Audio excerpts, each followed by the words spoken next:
සභාපාලකතුමා කිව්වා ධනිස් සමහරු තියෙන අය මෙතන ඉන්නවා සුවය ලබනවා කියලා. මම දැක්කා ඒ වෙලාවෙම මේ සහෝදරිය ධනිස් වලට අත ගහගෙනම හිටියා. ඔබගේ ධනිස් වල වේදනා ඒ රූමටික් ආතරයිටිස් යේසුස් වහන්සේගේ නාමයෙන් තරවට්ටු කරනවා. අස්තිවල දුර්වලකම් දැන් ශක්තිය ලබන්ට යේසුස්ගේ නාමයෙන්. ඊට පස්සේ ඇය ඇදහිල්ලේ ක්‍රියාවක් කරා. ඇය දන ගැස්සුවා. හාලෙලූයා! දන ගහලා නැගිට්ටා. දෙවියන් වහන්සේට මහිමය වේවා. මේ ප්‍රශ්නය කොච්චර කල් තිබුණද? දැන් මාස 3-4ක් තිස්සේ මට නමස්කාර කරන්න බෑ, දන ගහන්න බෑ. මම පුටුවේ වාඩි වෙලාමයි මේ නමස්කාර කරන්නේ. ડોක්ටර් කිව්වා දන ගහන්නත් එපා, උඩින් වාඩි වෙන්න බිම වාඩි වෙන්නත් එපා කියලා. ඉතින් මට බිම වාඩි වෙලා කිසි දෙයක් කරන්න බෑ. ඊට පස්සේ මම යාඥා කරා. ස්වාමීන් වහන්සේගෙන් ඉල්ලුවා. අද මට ස්වාමීන් වහන්සේ සුවය දුන්නා.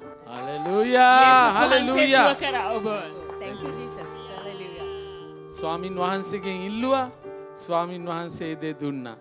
හලෙලූයා. ඒක නැවත කවදාවත් නැවතෙන්නේ නැහැ. හලෙලූයා. ඔබ බලවත් යාඥාවේ සොල්දාදුවෙක් වෙන්න යනවා. ඔබගේ යාඥා ජීවිතේ තවත් ඉහළ මට්ටමට එස්ස වෙනවා. යේසුස් වහන්සේගේ නාමයෙන්. ආමෙන්. Amen. Glory.